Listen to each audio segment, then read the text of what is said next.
grab hold of the starting job. Yes, but I don't think we're going to know which one until we get deep into August. Now, I think, we tracked the reps everybody was getting at practice throughout the OTAs and minicamp. But when you talk to people there, they just want to make sure everybody got what they needed. And that, Kenny Pickett, we find out if he has the goods to be the starter. Joe Flacco, they back him off a little bit. He's 40. He may not need as much. The rookies, Shedeur Sanders and Dylan Gabriel, what do they need to learn to make the transition from the college game to the pro game? That's what the spring was about for the Browns quarterbacks. Now, Shedeur Sanders has moved from social media celebrity to on-field standout, and ESPN now lists him among its first-team candidates. Reactions are split. Some fans are impressed while others are skeptical. Whether this reflects Deion Sanders' long-term strategy or simply Shedeur's rapid development, the story is drawing widespread attention. Here's a look at what led to this moment. They never planned on taking him. The problem is, like Ocho Cinco said, you got somebody that has endeared himself to the locker room. And guess what? The difference between him and Tim Tebow, the biggest one, is he can play. He can throw the ball. Tim Tebow running around being an H-back. He can throw the ball. And he's done everything he needs to do. He ain't saying nothing. He ain't rocking the boat. He ain't mad about the reps. He ain't mad about none of that. All the people out there want to see is this, like Tyvis said earlier. We want to see what he can do with Jerry Jeudy. Online reactions are sharply divided. Some fans strongly support Sanders, while others argue he is overrated. Traditional analysts cite statistics and claim his recognition comes mainly from his father's name. Sanders supporters are actively celebrating his rise and already predicting a future NFL career. Sports media outlets have made his candidacy a central topic of debate. The discussion now extends beyond statistics and victories to include his marketability, public image, and on-field presence. Sorry, is Shedeur Sanders going to get a chance to win this job? Do you believe he gets a legit shot to win this job? Listen, I think, first of all, the action's going to really start in training camp. Like, forget all the OTA stuff. You don't win a job in OTA. The real action starts in training camp. And just like Shedeur said, during the mini camp, when it's time to take your reps, you got to make the most of it. Because I think early on, there's going to be a lot.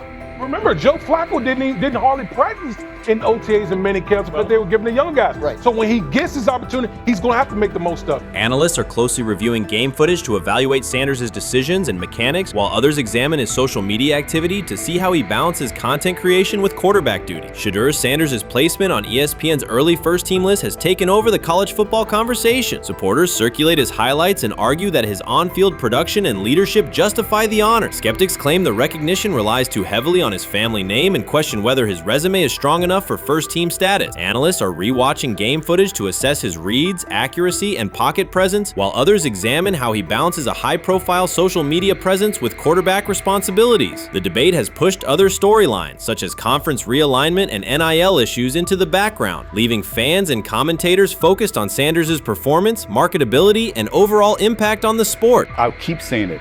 I believe Shedeur Sanders should play more games than any other quarterback on this roster this year, because he's the only guy that I look at and say they might have something here. Because I'm telling you right now, they left night one of the draft saying we are taking our quarterback next year. So it's on Shedeur or Dylan or Kenny, probably not Joe, to change their mind. To change their mind. But you got to find out.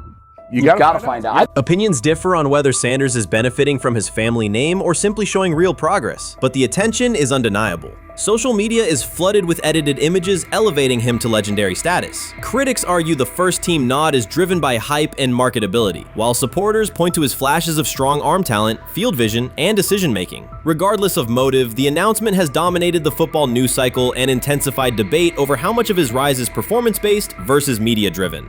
Highlight reels rarely show Sanders' turnovers, late-game mistakes, or inconsistent stretches. Being named to a first-team watch list suggests sustained dominance, something Sanders has displayed only in flashes. His selection appears driven as much by brand recognition and media appeal as by performance. ESPN's decision has intensified debate. Data-driven critics post statistics that question his resume, while passionate supporters predict awards and future NFL success. Commentators recall a time when first-team consideration required years of proven excellence. Yet many fans already see the announcement as confirmation that Sanders is on track for major college football honors. Shedeur Sanders has earned first-team reps when training camp commences later in July. I'm not saying like he's the first guy up when you do 11 on 11s, day 1, 2, 3, 4, 5 at training camp. I'm not necessarily saying that.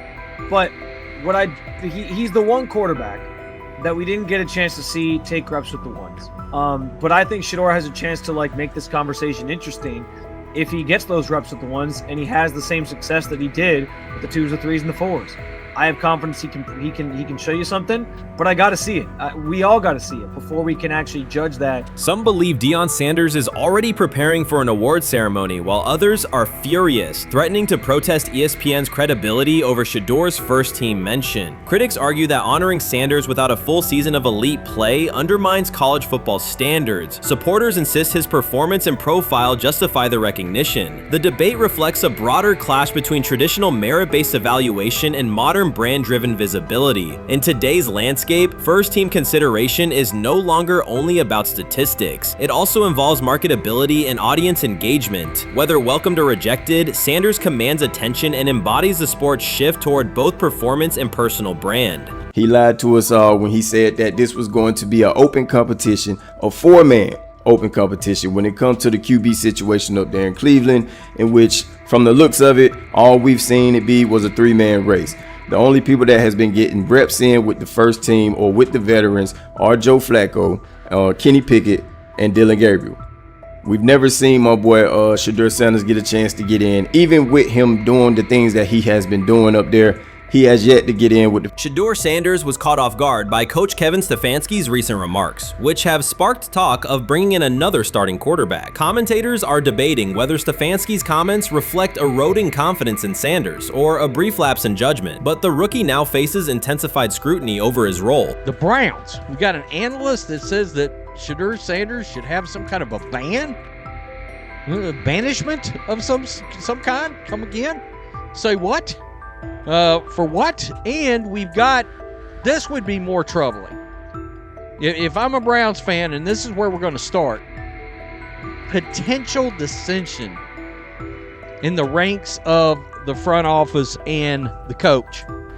And over what? Quarterback. When a program's headline quarterback suddenly becomes the subject of sideline murmurs and quiet searches for replacements, the situation is unmistakable.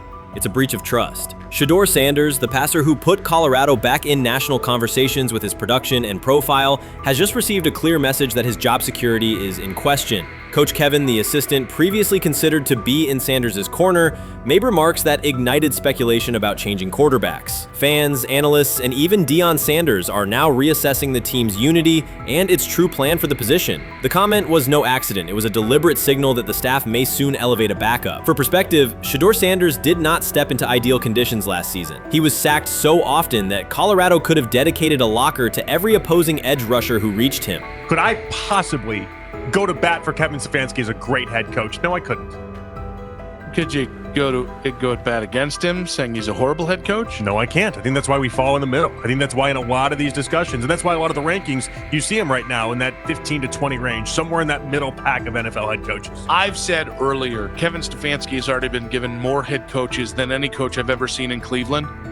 Starting with the decision to move on from Baker and him clearly still having another level to get to in Tampa. Last season, Shedeur Sanders often had to operate behind an offensive line that provided minimal protection, yet he still delivered precise throws and critical drives. At times, he seemed to be carrying a struggling roster almost on his own. Despite the constant pressure, he never complained, never threatened to transfer, and never acted entitled. He remained with Colorado because he trusted the program, trusted his father, and believed in the team's larger mission. That loyalty is why Coach Kevin Stefanski's recent statement that the quarterback competition is wide open struck so sharply. The remark implies that Sanders' starting role is insecure, as though the player who absorbed countless hits while holding the offense together is simply another name competing with walk-ons and first-year athletes who are still learning the cadence. This goes beyond ordinary coach language about fostering competition. It introduces genuine uncertainty about the staff's confidence in Sanders and invites speculation that Colorado is actively assessing outside options through the transfer portal. By characterizing the position as vacant, Stefanski has planted seeds of doubt that could quickly evolve into rumors and undermine the stability of the locker room. I'm sorry, but when it comes to quarterback, I'm going to defer to my head coach, generally speaking, especially one with Stefanski's track record and how he's viewed across the league. So this is interesting because it tells you Kevin Stefanski's not a Shedeur Sanders guy. And it also tells us who made these picks. Exactly. The Cleveland Browns made a rather awkward decision in the NFL draft, opting to take quarterback Dylan Gabriel in the 3rd round, well before he was expected to fly off the board. Then 2 rounds later, the Browns took fellow quarterback Shedeur Sanders. So what exactly is going on? Discussion has begun about whether Colorado is actively evaluating another quarterback and preparing for life after Shedeur Sanders. Analysts are debating whether Coach Kevin's move is calculated strategy or a misstep that jeopardizes team stability. Sanders remains a top NFL prospect, Deion Sanders' son, and the program's public face. His highlights dominate social media and his jerseys outsell the team's victories. Yet he is once again being asked to reaffirm his position. The issue is more than routine roster management. It intersects with the family dynamics that shape the program. By portraying the quarterback job as open, Coach Kevin signals to both Shedeur and Deion that the staff is willing to move on despite Sanders' stature. For Shedeur, sitting through film sessions while hearing talk of potential replacements adds an unwelcome layer of uncertainty to an otherwise proven resume. The decision may reflect a desire for a quarterback with a different profile, perhaps someone more mobile and system-oriented, rather than a dismissal of Sanders' accomplishments. They have never loathed college football itself. They have resisted the people determined to reshape it. When Deion Sanders, black, direct, unapologetic, walks into a room of power brokers and speaks with authority instead of deference, critics recoil. During his playing days, they complained about celebrations and gold chains. Now that he is a head coach, mentor, and father, they label him something more polite, but just as dismissive, a problem. At Big 12 Media Days, Sanders addressed the accelerating chaos of the name, image, likeness market. He said college football needs a salary cap, not to hobble players, but to impose order on a system that showers unproven freshmen with 7-figure promises while the rest of a roster hunts for scraps. He called the situation unsustainable. Within hours, ESPN commentator Paul Feinbaum branded him a hypocrite, arguing that Sanders profited from NIL at Jackson State and now wants rules only because his most marketable athletes have moved on. The accusation spread quickly because it fit a comfortable storyline. Outspoken black coach gains from change, then protests when the advantage disappears. That framing ignores context. Sanders never criticized players earning money. At Jackson State, he urged corporate sponsors to partner with athletes who had been invisible to major brands for decades. What he wants now is stability, standardized guidelines, basic financial literacy, and roster balance that prevents locker rooms from fracturing over uneven payouts. When other coaches, Nick Saban, Dabo Swinney, Lane Kiffin, voiced similar concerns, they were praised for foresight. When Sanders spoke, the tone shifted to suspicion. The difference is not the message, it is the messenger. Feinbaum's response followed a familiar script. When black leaders question the structure of the sport, their motives are interrogated, their credibility attacked, and their competence doubted. He did not level the same charge at Jimbo Fisher when Fisher complained that NIL disturbed recruiting. He stayed silent when Kiffin lamented the transfer portal. But Sanders, who raised enrollment and television ratings at Jackson State, brought unprecedented attention to Colorado in one season and consistently mentors players beyond football, was called opportunistic. Feinbaum dismissed the cultural impact Sanders created, the exposure for historically black colleges, the draft picks developed, the infrastructure improved, reducing his work to a marketing stunt dependent on star sons Shedeur and Shiloh or two-way standout Travis Hunt. Sanders did not retaliate. He returned to practice, media obligations, and recruiting. His confidence is rooted in faith and in the responsibility he feels toward young athletes whose lives will extend decades beyond their highlight clips. When he asks for NIL boundaries, he is thinking about freshmen handed large sums without guidance, families unprepared for sudden wealth, and programs that abandon kids once production stalls. He has watched that cycle from the inside. He wants protections, not restrictions. Critics predicted Colorado would fade once Shedeur and Hunter leave. Instead, Sanders signed blue-chip quarterback G.J. Lewis and a wave of transfers eager to join a program that values personal growth as much as on-field wins. Recruits see a coach who challenges the status quo, who places black culture at the program's center without apology, and who will remain visible when social media buzz cools. They recognize that Sanders does not chase attention. Attention follows his results. Media outlets reduced the upcoming Buffalo season to a win total prop. 6 victories, give or take. Sanders is playing a longer game. He wants to show young athletes, especially black athletes, that they can lead authentically, speak with conviction, and refuse to shrink for access. Success measured only by the scoreboard misses the point. If Sanders builds men who graduate with financial literacy, self-confidence, and community awareness, he will consider the mission successful, even if Colorado finishes with 5 wins instead of 10. None of that registers with commentators invested in an older hierarchy. For them, leadership should remain predictable, reserved posture, muted tone, minimal cultural expression. Sanders contradicts that image. The possibility that his methods could spread to other coaches, to other programs, threatens a model that has kept decision-making and revenue streams concentrated for generations. So the debate is not about hypocrisy or payroll ceilings. It is about control of the narrative and who is deemed qualified to write it. Sanders refuses to surrender that authority. He knows order is necessary. He also knows whose voices have been ignored whenever real reform is discussed. By speaking plainly, he forces television panels, athletic directors, and conference commissioners to confront issues they would rather defer: financial education, equitable resource distribution, and consistent national standards. Whether Colorado exceeds betting lines this fall will not change the trajectory Sanders has already set. He made Boulder relevant, energized recruiting beyond traditional power corridors, and broadened college football's cultural reach. That influence will persist long after social media debates cool. If his call for NIL structure eventually becomes policy, as the NCAA and Congress now contemplate, Feinbaum's soundbite will fade while Sanders' imprint endures. In the end, accusations of hypocrisy say more about the accuser than the coach. Sanders has remained consistent: empower athletes, hold adults accountable, and inject stability before unchecked money corrodes the locker room. The people who stand to lose clout in that environment prefer the chaos they can manipulate. Sanders prefers a system that nurtures the players who make the sport worth watching. His advocacy is rooted in experience, not self-interest, and his critics will have to decide whether to engage with that reality or keep shouting from the sidelines.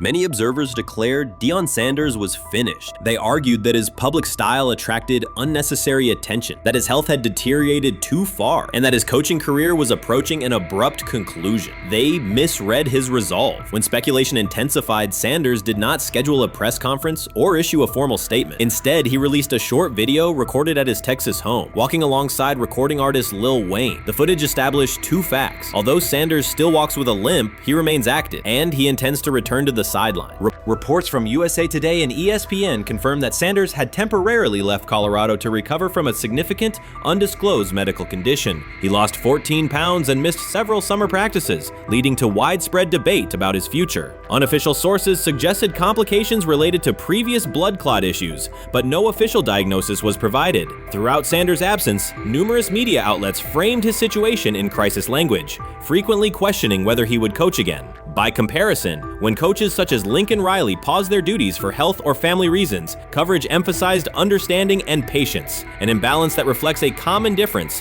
in how high-profile black coaches are treated. Sanders' silence was not a retreat, it was a period of recovery. During rehabilitation, he relied on family, faith, and trusted colleagues, yet stayed connected to his program through brief online updates. The video with Lil Wayne demonstrated that he retained strong support from influential friends, countering narratives that portrayed him as isolated or on the verge of retirement. The visual evidence showed that his setback is temporary, and that he remains determined to lead Colorado into the forthcoming season. Since accepting the Colorado position, Sanders has dramatically elevated the program's national standing. He first drew national attention to Jackson State and the broader HBCU football landscape, then moved to Boulder and transformed a one-win team into a central storyline in college athletics. His approach, combining hip-hop culture, direct communication, and open expressions of faith, has challenged conventional expectations for head coach behavior. Each step forward has been met with heightened scrutiny. His time at Jackson State was labeled a publicity stunt, his departure for Colorado was framed as abandoning HBCU culture, and his social media presence has been cast as distraction from traditional coaching responsibility. Critics often magnify Sanders' missteps and question his motives, while comparable actions by other coaches receive neutral or sympathetic coverage. Showings of enthusiasm from Brett Favre and disciplinary intensity from Nick Saban are celebrated as competitive passion, yet Sanders' displays of confidence are frequently labeled arrogance. The discrepancy illustrates deeper biases rather than differences in performance. Sanders' success challenges entrenched expectations of how a college football leader should look, speak, and act, especially a black coach who refuses to downplay his identity.